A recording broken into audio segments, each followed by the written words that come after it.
हमारे चैनल को सब्सक्राइब करें और बेल आइकन दबाएं। हाय, मैं हूं शिवाजी साटम और आप मुझे एसीपी प्रद्युमन के नाम से जानते हैं। For more episodes of CID, subscribe to live crime and hit the bell icon.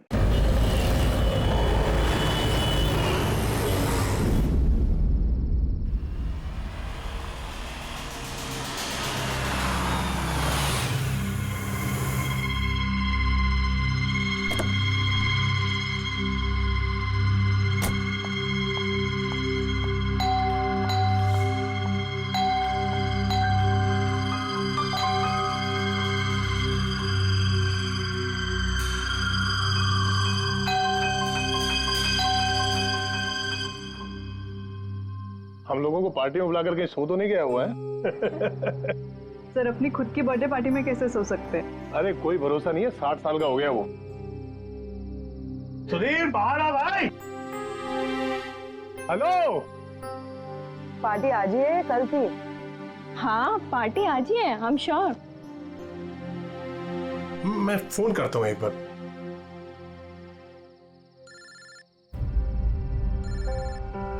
घंटी तो अंदर ही बज रही है, इसका मतलब अंदर ही है। तो फिर अंदर से कोई दरवाजा क्यों नहीं खोल रहे हैं? मैंने कहा ना 60 साल का हो गया, बचपना नहीं गया इसका भी। Sudhir,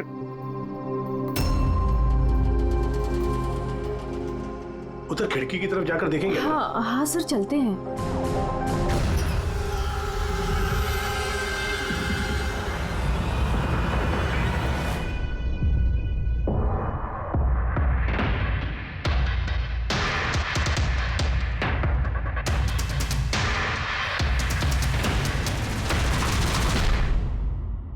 emergency medical card. इन्हें बादाम और फिश से एलर्जी थी।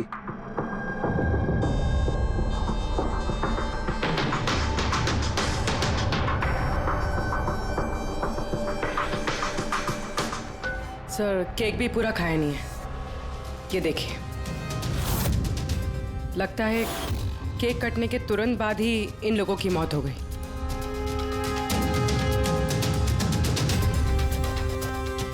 हाथापाई के कोई निशान नहीं है, सीधे गोली लगी है।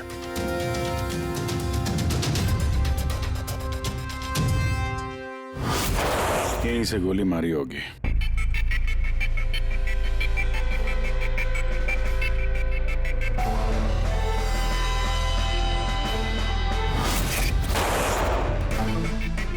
चौथी लाश कहाँ है? अंदर है सर।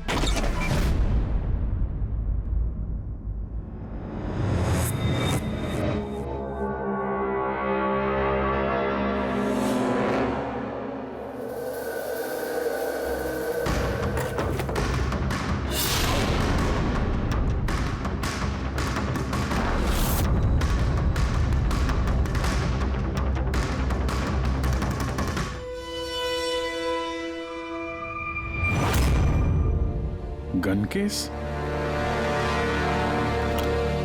गन गायब है।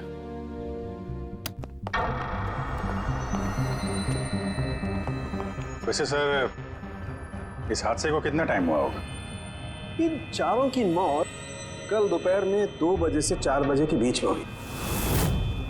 कौन लोग है ये, कुछ पता चला?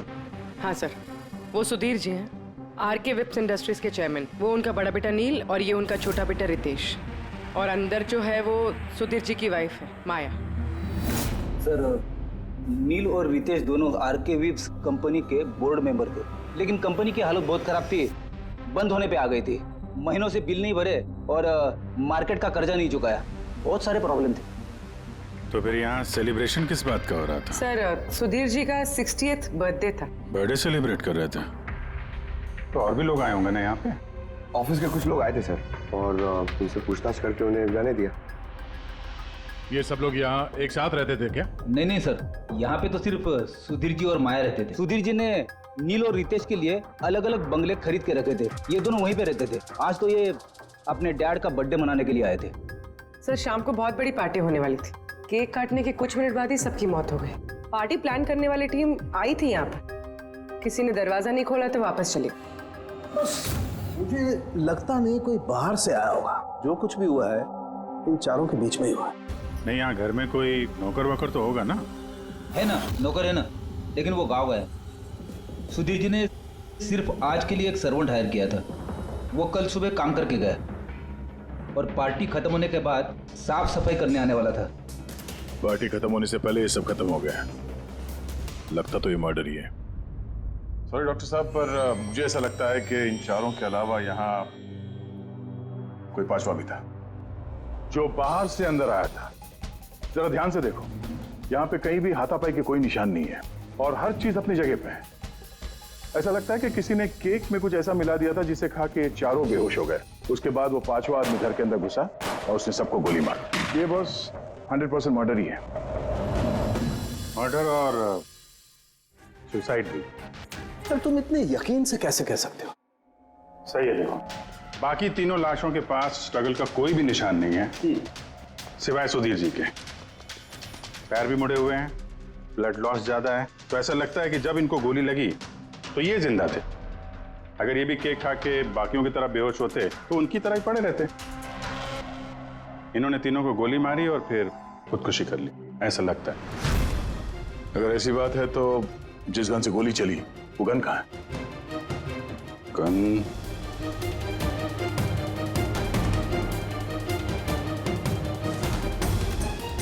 यहाँ गोली लगी है कनपट्टी पे।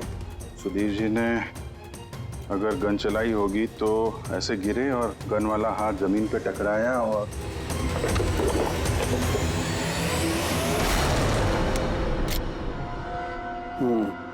ये रही गन। सर, ये देखिए, रितेश का मोबाइल मिला है। सर, उसने केक काटने के बाद ही अपने सोशल प्रोफाइल पे सेल्फी अपलोड की। मैं कह रहा था ना, पांचवा कोई हो ही नहीं सकता है। सर पता नहीं क्यों मुझे अभी भी शक है। अब शक करना तो अपना काम ही है सर। एक काम करते हैं, जितने भी एविडेंस हैं, जितनी भी चीजें हैं, ब्यूरो लेके चलते हैं, देखते हैं एसीपी सर क्या कहते हैं। गड़बड़ लगती है सब। बस मुझे उन लोगों के पेट में केक के टुकड़े मिले, वो केक जो उन लोगों ने खाया था, और उस केक में सेडेटिव मिला हुआ था, नशीली दवाई। सेडेटिव इन्होंने खाया और बेहोश हो गए। चारों? नहीं, 3, नील, रितेश और माया। मुझे इन तीनों के ही पेट में सिर्फ केक के टुकड़े मिले। मतलब सुधीर जी ने वो केक खाया ही नहीं था? नहीं, सुधीर सिर्फ अकेला था जो गोली लगते वक्त होश में था। क्या सुधीर जी ने अपने बर्थडे पे केक नहीं खाया? नहीं खाया, क्योंकि उस केक में बादाम मिला हुआ था। लेकिन सर, उनके घर वालों को तो पता ही होगा कि उन्हें बादाम से एलर्जी थी। एग्जैक्टली। तो वो ऐसा केक लाए क्यों? अजीब है, बर्थडे सुधीर जी का और केक उन तीनों ने खाया। केक तीनों ने खाया, लेकिन वहां पर जो गन मिली है उसमें से 4 गोलियां चली हैं जो इन चारों को लगी। कमाल की बात यह है कि उस पर सुधीर की उंगलियों के निशान, और वो गन भी सुधीर जी के नाम पे ही रजिस्टर्ड है। तो सुधीर जी ने पहले उन तीनों को गोली मारी, फिर खुदकुशी कर ली। पर क्यों? बर्बादी से बचने के लिए। धंधा डूब रहा था, कर्जे बढ़ रहे थे, इसलिए अपने साथ पूरे फैमिली को भी मार डाला। और क्या वजह हो सकती है? हाँ सर, ऐसा ही लग रहा है। सुधीर जी जानबूझ के वो बादाम वाला केक लाए थे ताकि उन्हें खाना ना पड़े। उसने बाकी तीनों को सेडेटिव डाल के वो बादाम वाला केक खिला दिया और बेहोश होने के बाद उन्हें मार के खुद आत्महत्या कर ली। पूर्वी, वो रितेश ने जो फोटो अपलोड किया था नेट पर, तब लगा उसे। कितने बजे ली थी ये फोटोग्राफ? सर, 2:05। और अपलोड किया? सर, 2:07। सर उनको एक बात बता, केक खाने के कितनी देर बाद बेहोश हुए होंगे सब लोग? 20 से 25 मिनट, मतलब 2:30 या 2:35। और अंदाजन मौत का वक्त भी वही है सर, वो 2:30 से 2:45 बजे के बीच। मतलब सब कुछ हुआ है 40 मिनट के अंदर अंदर। 1 मिनट, ये क्या है? ये परछाई कैसी है? ये शैडो? ये चारों तो यहाँ खड़े, तो फिर वहां पे परछाई कैसे आई? वहीं जाकर देखना होगा कि ये शैडो कैसा है। 2:04। पर्दे वर्दे की पोजीशन सेम हो गई ना? बिल्कुल सर। पोजीशन ले लेते हैं। रेडी? 2, 2, 5 या। अरे इसमें तो कोई परछाई दिख नहीं रही। तो उसमें परछाई कहां से आ गई?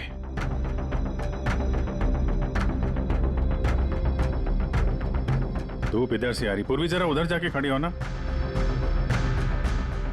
या बस। हाँ, इसमें परछाई दिख रही है, बिल्कुल वैसी की वैसी, सेम टू सेम। वैसा ही था। यहाँ पे कोई पांचवा भी था। और वो वहीं खड़ा था जहाँ मैं खड़ी थी। ये वही आदमी है जिसने सुधीर जी और उनकी फैमिली को मारा है। और उसने हमें ऑलमोस्ट धोखा दे दिया कि ये मर्डर कम सुसाइड है। और उसी की परछाई ने उसे धोखा दे दिया। अगर सर इस परछाई से खूनी तक पहुंचेंगे कैसे? खूनी का मेन टारगेट था सुधीर जी, और वो उस वक्त वहीं पे खड़ा था। कोई जान पहचान वाला ही होगा। करेक्ट। सर पता लगाओ सुधीर जी ने पार्टी में किन किन लोगों को बुलाया था।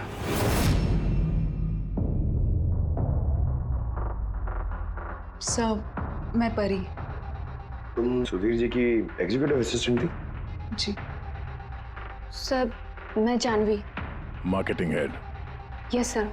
जी मेरा नाम जगन्नाथ है, मैं कंपनी का लॉयर हूँ। और सुधीर जी के पर्सनल लॉयर भी।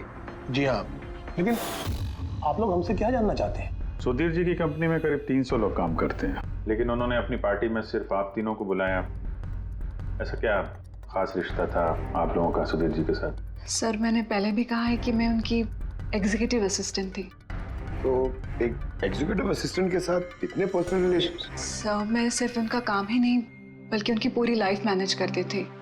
आई मीन पर्सनल और प्रोफेशनल दोनों। और उस दिन में मैं पार्टी मैनेज करने गई थी, सेलिब्रेट करने नहीं। और आप वकील साहब? सर सुधीर और मैं बचपन के दोस्त हैं, उसका बर्थडे और मैं ना जाऊं ये कैसे हो सकता है? और आपको क्यों इनवाइट किया था सुधीर जी ने पार्टी में? सर मुझे सुधीर सर ने नहीं, नील ने इनवाइट किया था। मैं और नील बहुत अच्छे फ्रेंड्स थे। सी आप उनका पूरा शेड्यूल मैनेज करती थी। तो पार्टी वाले दिन कोई मिलने आने वाला था? कोई मीटिंग वगैरह रखी थी आप लोगों ने? सर उस दिन बैंक हॉलीडे था तो कुछ मीटिंग या अपॉइंटमेंट नहीं थी, और उनका बर्थडे था तो वो पूरा दिन अपनी फैमिली के साथ ही स्पेंड करना चाहते थे। कल दोपहर 2 और 3 के बीच में आप तीनों कहाँ थे? सर मैं तो अपने घर पे ही थी, वी ब्लॉग बना रही थी। V blog? Video blog. मेरा एक इंटरनेट चैनल है जिस पर मैं कुछ वीडियो बना के अपलोड करती हूँ। सर मैं घर पे सो रही थी, मेरी तबीयत ठीक नहीं थी। सर मैं अपनी फैमिली के साथ फिल्म देखने गया था। अच्छा, इधर हाल ही में सुधीर जी के बिहेवियर में कोई बदलाव देखा आप लोगों ने? हाँ सर, मैंने एक बात नोटिस की थी। सर अभी से कुछ 1 महीने पहले हम लोगों की मीटिंग चल रही थी।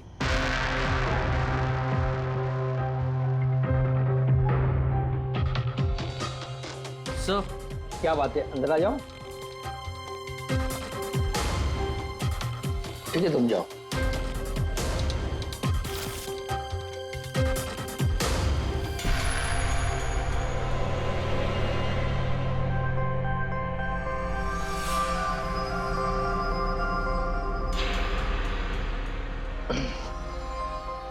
Sorry gentleman, meeting is over.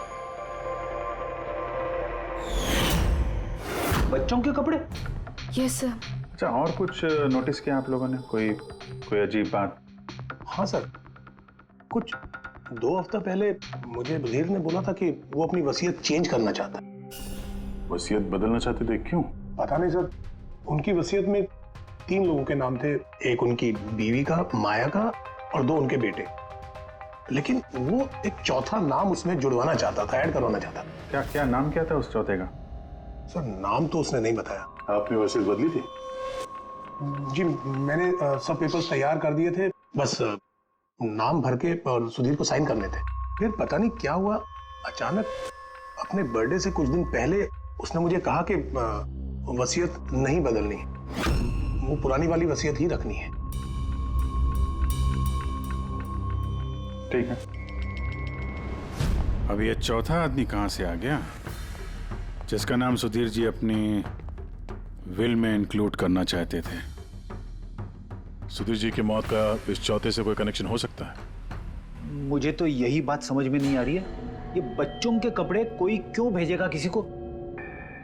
बच्चों के कपड़े अगर भेजा गया था तो फिर वो एनवेलप कहाँ है? सुधीर जी के घर को तो हमने अच्छी तरह से चेक किया था, वहां पे तो ऐसा कुछ भी नहीं मिला हमें। घर में नहीं तो ऑफिस में।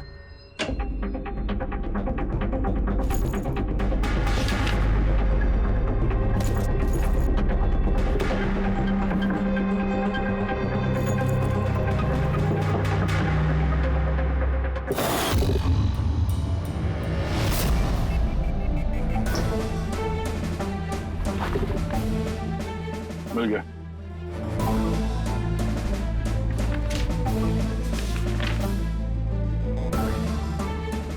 अरे इस पे तो कोई पोस्टल स्टैंप और भेजने वाले का नाम भी नहीं है। फिर ये पार्सल यहाँ तक पहुँचा कैसे? लगता है किसी ने एनवेलप सीधे कंपनी के पोस्ट बॉक्स में डाल दिया।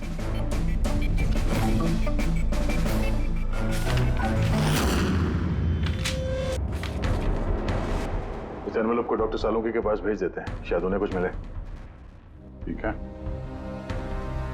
ये जानवी कह रही थी ना, ये पार्सल देख के मिस्टर सुधीर एकदम चौंक गए थे। हो सकता है कोई पुरानी याद ताजा हो गई हो, और उसके बाद उन्होंने किसी को कॉल भी किया होगा। पिछले महीने के कॉल डिटेल्स मंगवाते हैं सुधीर जी के। देखते हैं ये एनवेलप मिलने के बाद सुधीर जी ने सबसे पहले फोन किसको किया था। सुधीर का फोन आया था एक अरसे के बाद। क्या बात हुई थी आप दोनों की? गुस्से में था कि मैंने उसे वो एनवेलप क्यों भेजा, लेकिन मैंने उसे कोई एनवेलप नहीं भेजा। लेकिन कोई तो वजह होगी, सुधीर जी ने आप पे शक किया। जी हाँ, वो एनवेलप में बच्चे के कपड़े थे। उसे लगा कि वो वही कपड़े थे जो मैंने और सुधीर ने हमारे बच्चे के लिए खरीदे थे। अब हमारे बच्चे के लिए? मेरा और सुधीर का बच्चा। 30 साल पहले मैं आरके विप्स कंपनी में अकाउंट डिपार्टमेंट में काम करती थी। सुधीर के पापा उसके मालिक थे। वहाँ सुधीर और मेरे बीच में प्यार हो गया, और कुछ समझ पाती उसके पहले मुझे पता चला कि मैं सुधीर के बच्चे की माँ बनने वाली हूँ। तो आप दोनों की शादी नहीं? जी नहीं। सुधीर ने तो वादा किया था, लेकिन उसके पेरेंट्स राजी नहीं थे, क्योंकि मैं उनकी हैसियत की नहीं थी। वो तो सुधीर की शादी बहुत ही रईस खानदान में और उनके स्टेटस की लड़की से करना चाहते थे। फिर उसके पेरेंट्स ने और फैमिली ने बहुत कोशिश की उससे, मुझे, यहाँ तक कि मेरी फैमिली को समझाने की कि मैं बच्चा गिरा दूं, लेकिन मैंने भी ठान लिया था कि चाहे कुछ भी हो जाए मैं बच्चे को जन्म दूंगी। 15 मार्च 1990 को मेरा बच्चा इस दुनिया में आया, लेकिन आते ही वो मर गया। जिस बच्चे को गोद में खिलाना था, छोटे छोटे कपड़े पहनाने थे उसे, कुछ नहीं कर पाई मैं। मुझे लगा था कि ऐसे वक्त में तो सुधीर मेरे साथ होगा, मेरा साथ देगा, लेकिन उसने तो इसके पहले मुझसे बात करने तक छोड़ दी थी। उसी महीने में उससे माया से शादी भी कर ली। तो इसीलिए आपने आज तक शादी नहीं की और यहाँ अकेली रह रही? जी हाँ। सुधीर जी ने आपके साथ जो कुछ भी किया उससे बहुत तकलीफ हुई होगी आपको। बहुत नफरत करती थी आप उनसे? मुझसे ज्यादा नफरत उससे और कौन कर सकता है। उन्होंने आपको आपका हक नहीं दिया तो आपने जायदाद में अपना हिस्सा मांग लिया। जब जायदाद में भी हिस्सा देने से मना कर दिया तो आप गुस्सा हो गई और मार दिया उसे। मैंने उसे नहीं मारा, और मैं उसे क्यों मारूंगी? मैं तो चाहती थी कि वो जिंदा रहे और जिंदगी भर तड़पे। जिस दिन सुधीर जी की मौत हुई थी, उस दिन 2 से 3 के बीच में आप कहाँ थे? मैं घर पे ही थी। आपके पास कोई विटनेस, कोई गवाह? कोई सबूत नहीं है। हेलो, हाँ सर। ओके सर, हाँ साथ में ही सर, मैं अभी बोलता हूँ। जी yes sir. Sir Salunke sir forensic बुला रहे हैं, जल्दी कह रहे हैं कि कुछ दिखाना है। सुनोगे तो यकीन नहीं आएगा बॉस। उस एनवेलप की जब मैंने अच्छी तरह से जांच की तो मुझे फिंगरप्रिंट्स तो किसी के नहीं मिले, लेकिन उस एनवेलप पे से मुझे डीएनए के लिए सैंपल मिल गया। जिस किसी ने भी वो एनवेलप भेजा उसने शायद मुंह से थूक लगा के उसे सील किया है, और इसीलिए मुझे उस एनवेलप पर से सलाइवा के ट्रेसेस मिल गए जिससे डीएनए प्रोफाइल बनाया जा सकता। लेकिन सर डीएनए टेस्टिंग के लिए तो 4-6 हफ्ते लग जाते हैं। हाँ, और मैं 5 दिन के लिए जा रहा हूँ दिल्ली एक कॉन्फ्रेंस में, लेकिन उससे पहले मैंने कुछ प्राइमरी टेस्ट कर लिए। अब क्या निकला सर आपके इस टेस्ट में? इस टेस्ट से मुझे पता लगा है कि ये जिस किसी का भी डीएनए, उसका डीएनए सुधीर जी के डीएनए के साथ मैच करता है। क्या? इसका मतलब है कि इसका मतलब ये है कि जिसने भी ये एनवलप भेजा है वो सुधीर का कोई खून का रिश्तेदार है। मतलब सुधीर का कोई अपना सुधीर को ही ब्लैकमेल कर रहा है। पर कौन हो सकता है? सर, अदिति के पेट में जो बच्चा था उस वक्त वो तो मरा हुआ पैदा हुआ था। हाँ, और सर बचे सुधीर जी के बेटे रितेश और नील। कहीं उन दोनों को सुधीर जी और अदिति का राज पता तो नहीं चल गया था? क्या पता उसी के लिए ब्लैकमेल कर रहे हो उन बच्चों के कपड़े भेज के। अच्छा सर, वो जो बच्चों के कपड़े मिले थे वो वाकई पुराने हैं या फिर मैले कुचेले करके पुराने दिखाने की कोशिश की गई? मैंने उन्हें स्पेशलाइज्ड लैब में चेक करने के लिए भेज दिया, जल्दी पता लग जाएगा। वैसे पूरी सुधीर के बेटों के बारे में क्या पता चला? क्या करते थे वो? सर 1 साल पहले सुधीर जी ने अपने बेटों को अपनी ही कंपनी में बोर्ड मेंबर बनाया था और उसी के बाद से कंपनी लॉस में जाने लगी। वो दोनों कंपनी के पैसों पे खुद ही ऐश करते थे, महंगी महंगी गाड़ियाँ, बड़े बड़े शौक, सब कुछ करते थे सिवाय काम के। लेकिन सर सुधीर जी अपने बेटों से बहुत प्यार करते थे, दोनों के लिए अलग अलग बंगले। तो कहीं ऐसा तो नहीं कि उन दोनों ने ही वो एनवेलप लेटर बॉक्स में डाला? ये बात समझ में नहीं आ रही है, लेकिन ये ब्लैकमेलिंग क्यों? अरे यार, पैसों के लिए। कंपनी डूब रही थी। करेक्ट। कंपनी कंगाल होने से पहले जो कुछ समेट सकते हो समेट लो। अगर ये सुधीर के दोनों बेटे अपने बाप को पैसों के लिए ब्लैकमेल कर रहे थे तो जरूर उनके बैंक अकाउंट्स में पैसे तो आए होंगे, बड़ी रकम आई होगी। एक काम करो, इन दोनों के कंपनी अकाउंट, पर्सनल अकाउंट सब चेक करो, देखो कोई बड़ी रकम आई थी क्या। सर कुछ मिला है? आरके वेब्स इंडस्ट्रीज के अकाउंट से करोड़ों रुपए ट्रांसफर हुए हैं। किसके अकाउंट में ट्रांसफर हुआ है? एक मिनट देखता हूँ सर। ये रितेश या नील का अकाउंट ही होगा? नहीं सर, ये प्राइवेट अकाउंट है, रेचल के नाम पे। कौन से पैसे? आप लोग क्या बोल रहे हैं? मुझे कुछ नहीं पता। कौन से पैसे? वही पैसे जो आरके विप्स के अकाउंट से तुम्हारे पर्सनल अकाउंट में ट्रांसफर हुए हैं। अब कुछ याद आया? वो तो मेरी सैलरी है, मैं वहां पर काम करती थी। Salary 11 crore salary? हाँ, वो भी सिर्फ 2 हफ्तों का। उस हिसाब से तो तुम्हारे महीने की सैलरी 22 करोड़ रुपए हो गई। क्या काम क्या करती हो तुम? ब्लैकमेलिंग का काम। तुम और रितेश मिलकर सुधीर जी को ब्लैकमेल कर रहे थे। देखो रेचल, हम अच्छी तरीके से जानते हैं कि तुमने आरके विप्स में एक दिन भी काम नहीं किया है। अब सीधे सीधे सच बोलोगी या? रितेश नहीं रहा है, उसके हिस्से की जितनी भी सजा है ना वो तुम्हें ही मिलेगी। ब्लैकमेलिंग और एक्सटॉर्शन की सजा जानती हो तुम? मैंने किसी को ब्लैकमेल नहीं किया है। तो क्या सुधीर जी ने तुम्हें 11 करोड़ ऐसे ही खैरात में दिए? सुधीर अंकल ने वो पैसे ट्रांसफर नहीं किए थे। तो फिर किसने किया? मेरे बॉयफ्रेंड रितेश ने। उसने कहा कि कुछ दिनों के लिए वो अपनी कंपनी के पैसे कहीं और रखना चाहता है। कहीं और? क्यों? पता नहीं, और मैंने पूछा भी नहीं। तुमने रितेश से पूछा नहीं, और जब रितेश मर गया तो पुलिस को बताया नहीं? मुझे लगा रितेश तो रहा नहीं, तो पैसे मैं ही रख लेती, किसी को क्या पता चलेगा। आखिर सुधीर और उसके फैमिली को मारा किसने होगा? परी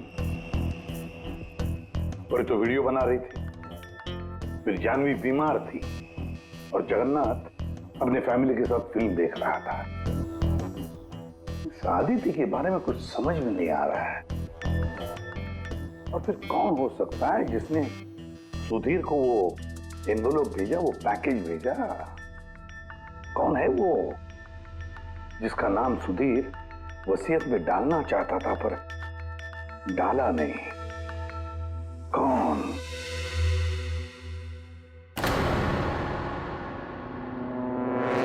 फ्रिज में दूसरा केक कहां से आया? हाँ सर, ये 2 केक। वही तो, जब बर्थडे था तब सुधीर ने अपने फैमिली के साथ छोटा वाला केक क्यों काटा, जबकि इतना बड़ा केक है फ्रिज में? सर, ताकि वो रात में पार्टी पे ये बड़ा वाला केक खा सके। अरे यार सुधीर जी कोई 18 साल के बच्चे थोड़ी ना थे जो अपने बर्थडे के लिए 2-2 केक मंगाएंगे। सर हो सकता है ये केक उन्हें किसी ने गिफ्ट किया हो, ये बादाम वाला केक। लेकिन बॉक्स में लेके आएंगे ना, उस पर केक शॉप का नाम भी होगा बॉक्स पर। नहीं सर, वहाँ हमें तो कोई बॉक्स मिला नहीं। हो सकता है किसी ने केक घर पे बनाया हो, तभी हमें बॉक्स नहीं मिला वहाँ पे। लेकिन ये बादाम वाला केक बनाया किसने होगा? सर मैं जानवी का सोशल प्रोफाइल चेक कर रही थी। उसके ऐसे बहुत सारे फोटोज हैं जिनमें वो केक्स और पेस्ट्रीज बेक कर रही है। बेकिंग का बहुत शौक है उसे। हाँ मुझे बेकिंग पसंद है। तो क्या? तो कुछ नहीं, तुमने बादाम वाला केक बनाया था ना सुधीर जी के लिए।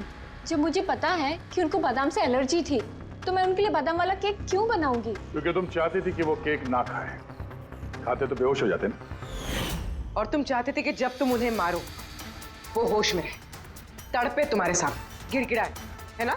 मैं सुधीर अंकल को क्यों मारना चाहूंगी? तुमने केक में सेडेटिव नहीं मिलाया रितेश, नील और माया को मारने के लिए? आप लोग ये सब क्या बोले जा रहे हैं? बस नाटक बंद। तुमने बोला था ना कि तुम उस दिन बीमार थी और घर पर ही थी, कहीं नहीं गई थी। फिर पार्टी में कैसे गई थी ना पार्टी में? मैं सच में 2-3 बजे तक सो रही थी। फिर मैं जब सोकर उठी तो मुझे लगा कि मैं थोड़ा बेटर फील कर रही हूँ और इसलिए मैं पार्टी में चली गई। इसमें मैंने क्या गलत किया? अगर तुम 2 से 3 बजे तक सो रही थी तो 2:30 बजे के आसपास जब सुधीर जी की मौत हुई तब तुम्हारा मोबाइल उनके घर के पास क्या कर रहा था? देखो जानवी, झूठ बोल के कोई फायदा नहीं है। हमने तुम्हारे मोबाइल के रिकॉर्ड चेक किए हैं। जिस वक्त सुधीर जी की मौत हुई तुम्हारे मोबाइल की लोकेशन उनके घर के पास थी। अब सच बताओगी या और टाइम वेस्ट करना है? मैं और नील एक दूसरे से प्यार करते थे। हमने सोचा कि नील के डैड का बर्थडे है तो हमारे पास अच्छा मौका है उनको सब कुछ बताने के लिए, और इसलिए मैं वहाँ चली गई। वहाँ भटकती रही, नील को कॉल करती रही, घंटों में वहाँ घूमती रही, लेकिन नील का कोई कॉल नहीं आया। मुझे लगा कि शायद नील को मौका नहीं मिल रहा है मुझे कॉल करने का। झूठ! तुम्हें लगा कि नील ने तुम्हें धोखा दे दिया, इसलिए तुमने उसे और उसके पूरे परिवार को मार दिया। ये अच्छी जबरदस्ती है आप लोगों की। अगर मुझे बेकिंग पसंद है तो इसका मतलब ये तो नहीं कि खून मैंने किया है। इंटरनेट पर रेसिपी देखकर केक तो कोई भी बना सकता है। केक बनाना कौन सा मुश्किल काम है? और रितेश की गर्लफ्रेंड रेचल, वो भी तो बेकिंग करती है। आप लोग उससे जाकर क्यों कुछ नहीं पूछते? सबसे पूछेंगे हम। बुलाओ सबको। बड़ा इंटरेस्टिंग केस ही है।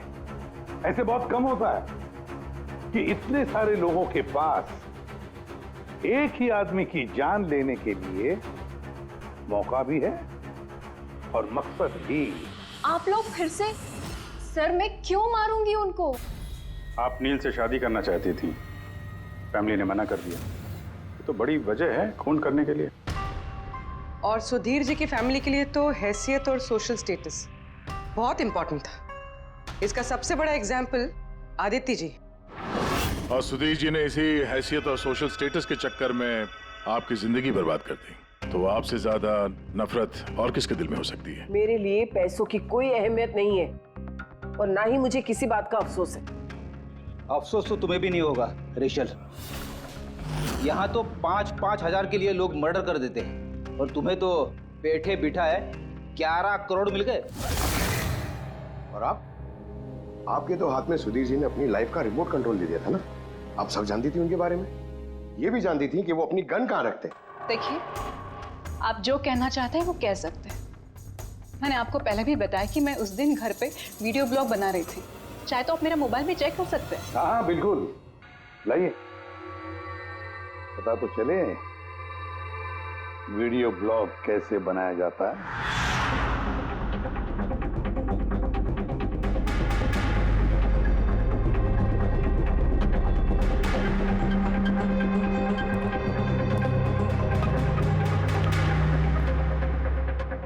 सर, अब तो आपको यकीन आ गया ना कि उस दिन मैं अपने घर पे DIY वीडियो बना रही थी। DIY मतलब? Do it yourself. सर, मैं अपने इंटरनेट चैनल पे लोगों को रोज के काम करने के इजी तरीके बताती हूँ। Do it yourself. Sir, newspaper देखिए। डेट भी वही है। हाँ है तो वही। यानी वीडियो उसी दिन शूट हुआ है। सर अपुरे, सर मैंने मेमोरी कार्ड पे डेट और टाइम चेक किया। ये वीडियो उसी दिन बना है, 2 और 4 के बीच बना है। अच्छा। और सर परी की मोबाइल लोकेशन क्रॉस चेक की हमने तो पता चला कि उस दिन वो घर पे ही थी। पूर्वी एक काम करो, इन चारों लेडीज को अलग अलग कमरे में बिठाओ। सर चलिए।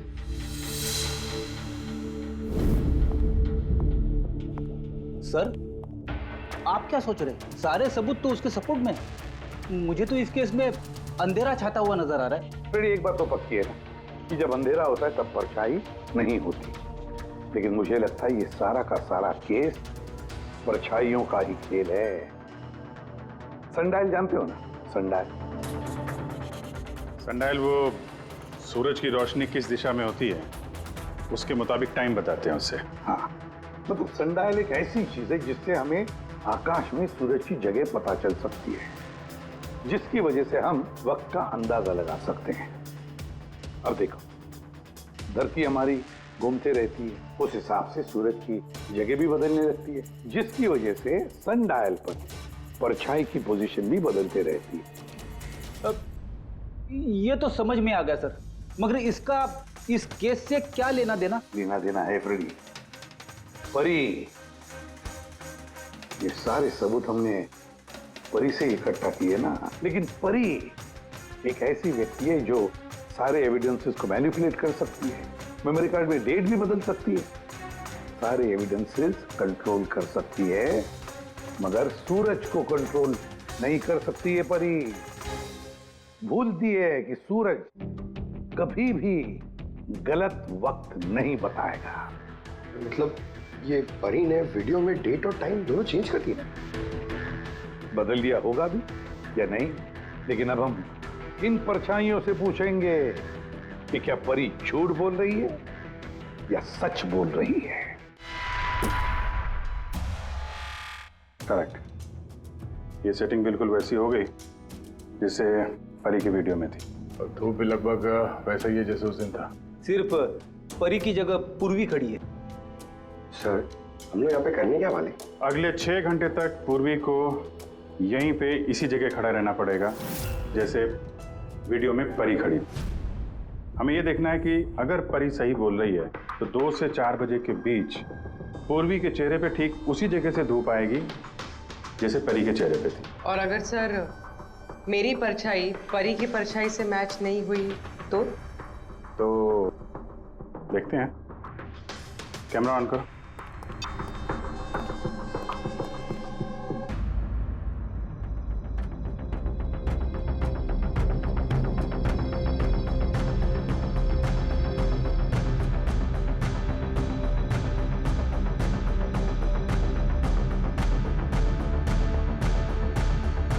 चलो, गुड। ओके पूर्वी, रिलैक्स।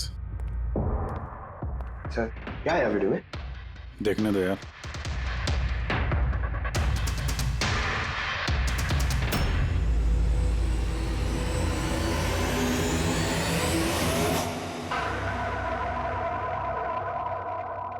सुबह 11 बजे से 1 बजे के बीच तुमने वो वीडियो रिकॉर्ड किया था, और फिर तुमने बड़ी चालाकी से वीडियो ब्लॉग का डेट और टाइम दोनों चेंज कर दिया। मेमोरी कार्ड में डेट और टाइम बदल दिया, आपने मोबाइल फोन को घर पे छोड़ दिया ताकि हमें लोकेशन वहां का मिले। तुम्हें क्या लगा ये सब करने से हम लोग बेवकूफ बन जाएंगे? हाँ? ना तुम हमें बेवकूफ बना सकी, ना आसमान में निकले सूरज को। तुम्हारे वीडियो में धूप का डायरेक्शन देखकर साफ पता चल रहा है कि वो वीडियो 11 और 1 के बीच शूट हुआ है। अच्छी कोशिश की थी तुमने, लेकिन रिसर्च में कच्ची रह गई तुम। परी, तुम्हारे बारे में हमने सब कुछ जान लिया है। परी, हमें ज्यादा से ज्यादा 4 हफ्ते लगेंगे तुम्हारा डीएनए टेस्ट करके ये प्रूव करने में कि तुम सुधीर जी की बेटी हो, लेकिन उसे सच बदल नहीं जाएगा।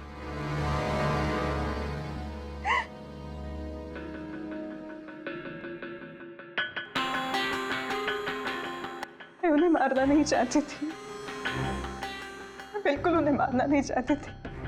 मैं बस इतना चाहती थी कि वो मुझे अपना ले। बचपन से लेकर आज तक मैं अनाथ आश्रम में पली हूं ना, तो बस एक फैमिली चाहिए थी मुझे। तुम्हें सुधीर जी के बारे में पता कैसे चला? वो मेरे बचपन के कपड़ों की वजह से, उन कपड़ों पर हॉस्पिटल का कार्ड था, वो निकालना भूल गए थे। उसी कार्ड पर पापा का नंबर भी था। मैंने पापा को बहुत ढूंढा था।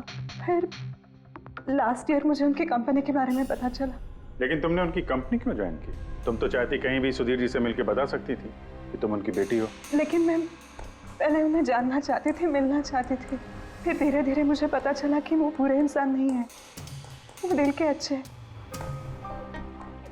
तब मुझे ऐसा लगा कि शायद उस वक्त के हालात खराब होंगे, इसलिए उन्होंने मुझे अनाथ आश्रम में भेज दिया था। मगर अब तो सब ठीक हो गया था ना, अब तो वो मुझे अपना सकते थे ना। तो फिर तुमने उनसे मिलते ही वसीयत में हिस्सा क्यों मांगा? क्योंकि मैं जानना चाहती थी कि उनके लिए इम्पोर्टेंट क्या है, पैसे या मैं। तभी सुधीर जी अपनी वसीयत चेंज करना चाहते थे। हाँ, और ये सुन के मैं बहुत खुश हो गई थी। मगर सुधीर ने अपना फैसला बदल दिया, जो तुमसे सहा नहीं गया। सब उनकी वाइफ और उनकी बेटों की वजह से हुआ। उनसे ये बर्दाश्त ही नहीं हो रहा था कि पापा मेरा नाम बिल में ऐड करने की कोशिश कर रहे। मतलब एक बार फिर से सुधीर जी ने तुम्हें अपनाने से मना कर दिया? हाँ, और इस वक्त भी फैमिली की वजह से। वो बिल्कुल भी नहीं बदले थे, वो वैसे ही थे जैसे पहले थे। सेल्फिश, मतलबी, गैर जिम्मेदार। सीधे सीधे हिस्सा नहीं मिला तो उन्हें ब्लैकमेल करना शुरू कर दिया? नहीं, मैंने जब उन्हें पहला एनवेलप भेजा तब मेरा ऐसा कोई इरादा नहीं था। वरना मैं इतनी बेवकूफ नहीं हूं कि एनवेलप अपने खुद के मुंह से सील कर। मैं तो यही उम्मीद करती थी कि एटलीस्ट वो मुझे अपनी फैमिली में एक्सेप्ट कर ले, मेरी खुद की भी फैमिली हो। और इसीलिए अपने पापा के बर्थडे के दिन नशीली दवाई वाला बादाम का केक लेकर उनके घर पे गई।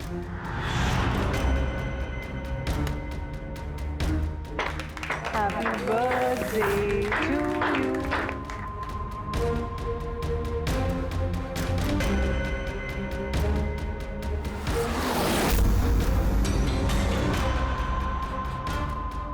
मुझे एलर्जी है।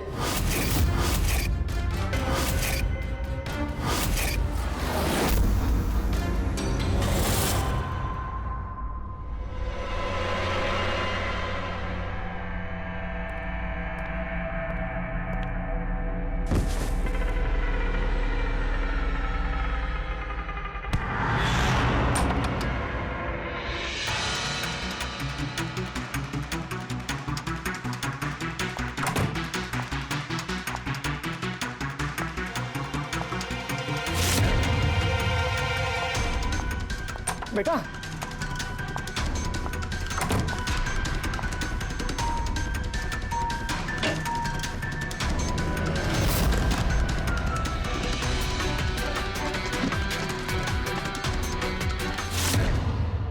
तुम सुधीर जी की पूरी फैमिली खत्म करना चाहती थी ना? तुम्हारा मकसद पूरा हो गया। अब तुम्हारे साथ उनकी फैमिली का आखिरी मेंबर भी खत्म हो जाएगा। जेल जाने से पहले हम तुम्हें किसी से मिलवाना चाहते हैं।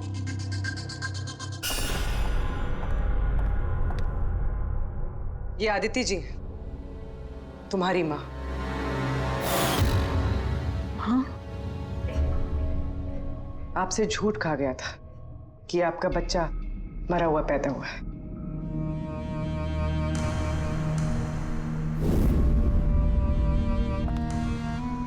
हाँ।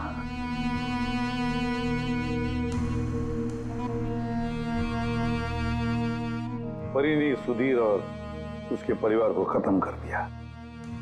हमें अफसोस है कि आप दोनों फिर से हमेशा के लिए अलग हो जाओगी।